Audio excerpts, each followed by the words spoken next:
Hello दोस्तों, स्वागत है हमारे यूट्यूब चैनल सूर्य एजुकेशन पॉइंट में। दोस्तों आज की इस वीडियो में मैं आपको बायोसॉल्ट का नियम पढ़ाऊंगा। दोस्तों बिल्कुल सरल तरीका से बताऊंगा और दोस्तों जो पढ़ाऊंगा बिल्कुल दोस्तों दिमाग में जाएगा, ये मेरी गारंटी है। और हाँ दोस्तों, अगर आपके पेपर में ये क्वेश्चन आ जाता है तो आप लोग दोस्तों आसान तरीका से लिख कर आएंगे, बिल्कुल दोस्तों छाप करेंगे, ये मेरी गारंटी है। ठीक। और हाँ दोस्तों, अगर आप हमारे चैनल पर नए हुए हैं तो दोस्तों आप लोग इस वीडियो को शुरू से लेकर लास्ट तक देखिए और दोस्तों अंत में अगर आप लोगों को बहुत अच्छी लगती हो तो वीडियो को लाइक और चैनल को सब्सक्राइब करना न भूलिएगा। ठीक। चलिए दोस्तों बिरहाल वीडियो को हम शुरू करते हैं। ठीक। तो सबसे पहले हम लोग क्या करेंगे, बायोसॉल्ट का नियम का क्या करेंगे, हम चित्र बनाकर आपको बारीक से समझाने का प्रयास भी करेंगे। ठीक। चलिए समझते हैं। देखिए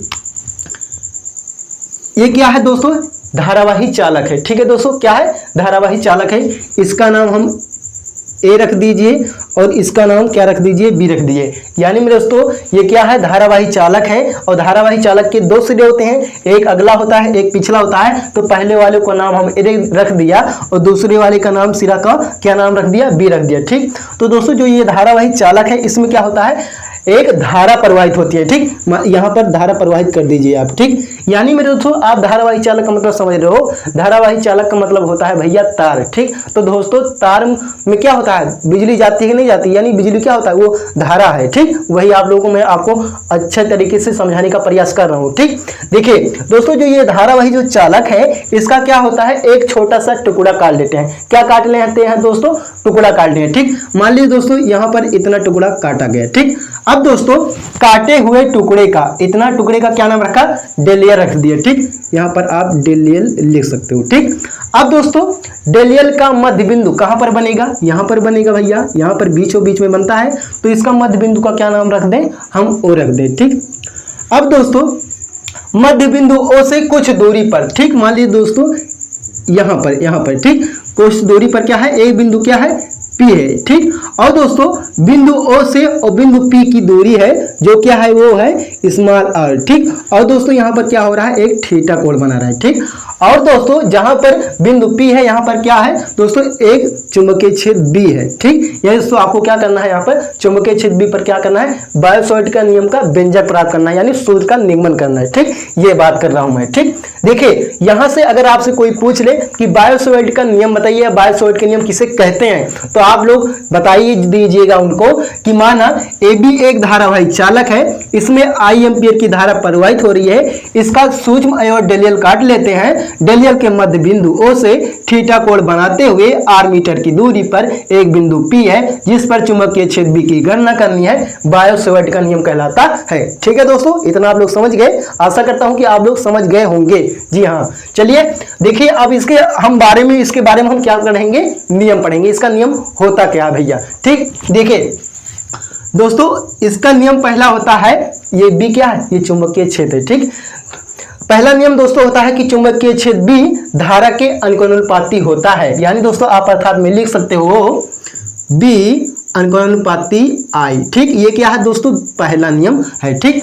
अब देखिए दोस्तों हम दूसरा नियम जानेंगे, दूसरा नियम होता क्या है। देखिए आपको B फिर उठाना पड़ेगा, यही B वाला ध्यान करना पड़ेगा। ठीक। अब आपको दूसरा नियम क्या लिखना पड़ेगा कि चुंबकीय क्षेत्र B डेलियल की क्या होता है, अनुपाती होता है। ठीक। तो दोस्तों यहाँ पर लिख दोगे आप चुंबकीय क्षेत्र B अनुपाती डेलियल। ठीक। दोस्तों ये क्या है, डेलियल, एक ये धारावाही चालक का क्या है, एक छोटा सा टुकड़ा है। ठीक। ये दोस्तों धारावाही चालक का एक छोटा सा टुकड़ा, ये B क्या होता है, ये चुंबकीय क्षेत्र क्या होता है, अनुपाती होता है, यानी आप अर्थात में लिख सकते हो B अनुपाती डेलियल।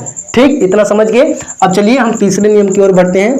देखिए दोस्तों तीसरा नियम क्या होता है, यहाँ पर आप लोगों को बारीक से समझिएगा इसको, तीसरा नियम काफी ज्यादा गलती होता है। ठीक। देखिए दोस्तों तीसरा नियम होता है चुंबकीय क्षेत्र B r के वर्ग के व्युत्क्रम के अनुपाती होता है। ठीक। यानी मेरे दोस्तों देखिए चुंबकीय क्षेत्र B r के वर्ग के, ठीक, तो सबसे पहले ये r है, अब इसका क्या कीजिए, वर्ग कर दीजिए, तो r स्क्वायर हो गया। अब कह रहा कि क्या हो जाएगा, r ये तो वर्ग होएगा। ठीक। अब कह रहा कि इसके व्युत्क्रम के, तो इसका व्युत्क्रम क्या हो जाएगा, r स्क्वायर का 1/r स्क्वायर हो जाएगा। ठीक। यानी मेरे दोस्तों तीसरा नियम क्या कह रहा है कि चुंबकीय क्षेत्र B r के वर्ग के व्युत्क्रम के अनुपाती होता है, यानी आप अर्थात में लिख सकते हो B अनुपाती 1/r स्क्वायर। ठीक। इतना आप लोग समझ गए। ठीक। आशा करता हूं कि आप लोग समझ गए होंगे। ठीक। चलिए चौथा नियम बढ़ते हैं।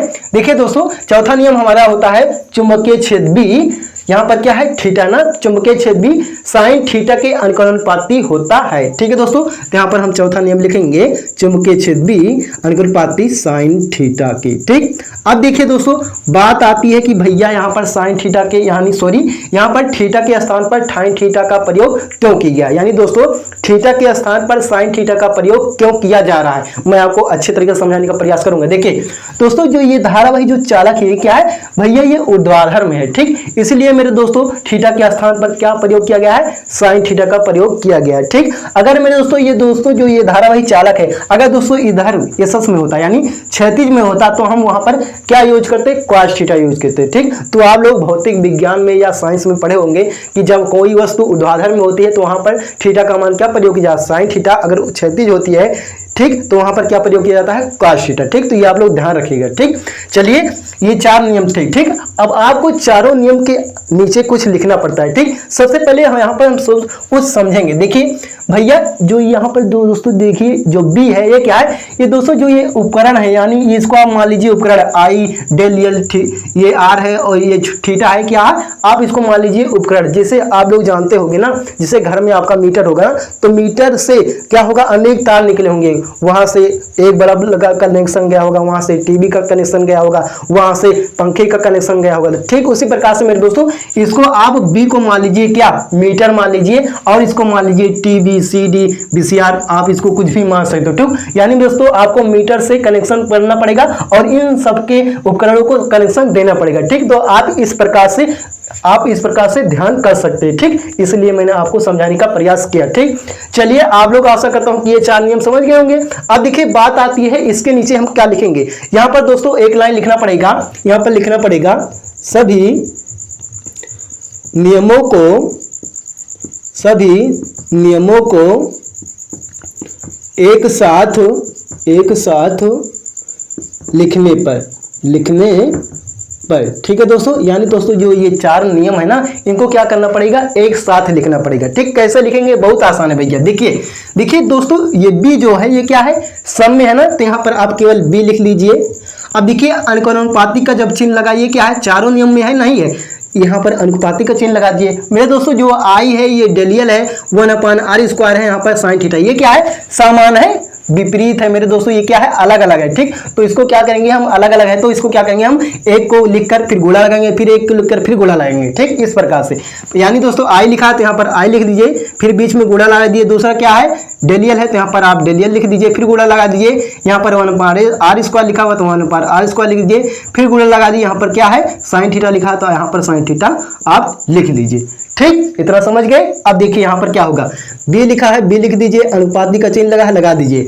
अब ध्यान से देखिएगा मेरे दोस्तों, यहाँ पर आई है, बीच में गुणा है, यहाँ पर डेलियल है, बीच में गुणा है, यहाँ पर एक लिखा है, फिर बीच में गुणा है, यहाँ पर साइन थीटा। ठीक, यानी दोस्तों जब हम आई डेलियल एक और साइन थीटा को जब हम गुणा करेंगे तो क्या आएगा, आई डेलियल साइन थीटा आ जाएगा। ठीक, तो यहाँ पर आप लिख दीजिए आई डेलियल साइन थीटा। ठीक, अब देखिए दोस्तों जो एक है ना, एक के नीचे क्या लगा है, बटा लगा है, तो यहाँ पर आपको क्या करना होगा, बटा लगाना पड़ेगा। ठीक, अब देखिए दोस्तों नीचे क्या लिखा है, r² लिखा ना, तो यहाँ पर आप r² लिख लीजिए भैया। ठीक है दोस्तों, अब देखिए दोस्तों यहाँ पर क्या मिला, बी अनुपाती आई डेलियल साइन थीटा बटे r²। ठीक, अब यहाँ पर क्या करेंगे मेरे दोस्तों, हम अनुपाती का चिन्ह हटाएंगे। तो दोस्तों आइए हम चिन्ह हटाते हैं। तो देखिए दोस्तों ध्यान दीजिएगा, जब हम अनुपाती का जब चिन्ह हटाएंगे तो एक नियतांक मिलेगा।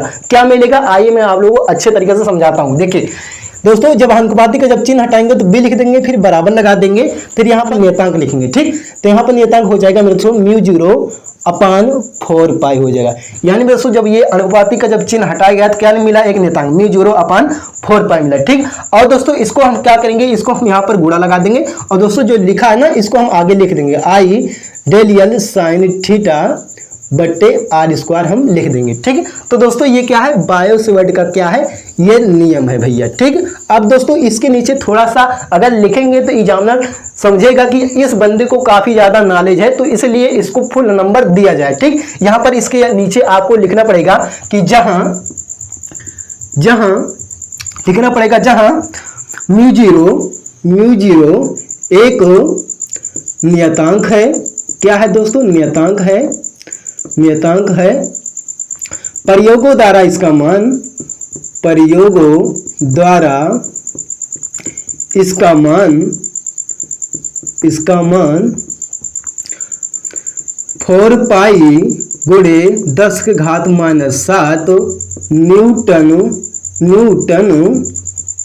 प्रति एम्पियर स्क्वायर होता है। ठीक है दोस्तों, तो ये क्या है, बायो सेवर्ट का नियम है और इसके नीचे अगर आप लोग ये लिख देते हैं तो एग्जामिनर आपको फुल नंबर देगा। ठीक, तो दोस्तों मैंने फुल नंबर दोस्तों प्रयास किया आप लोगों को अच्छे तरीके से समझाने के लिए बायो सेवर्ट का नियम। तो हाँ दोस्तों, अगर वीडियो पसंद आई हो तो आप लोगों को वीडियो को लाइक और चैनल को सब्सक्राइब जरूर कीजिएगा। और हाँ मेरे दोस्तों, अपने भाई का एक रिक्वेस्ट के लिए, अगर दोस्तों ये वीडियो आप लोगों को पसंद आई हो तो इसे ज़्यादा से ज़्यादा शेयर जरूर करिएगा। ठीक है दोस्तों, तो चलिए दोस्तों फिर मिलते हैं किसी अन्य टॉपिक पर, तब तक के लिए बाय दोस्तों।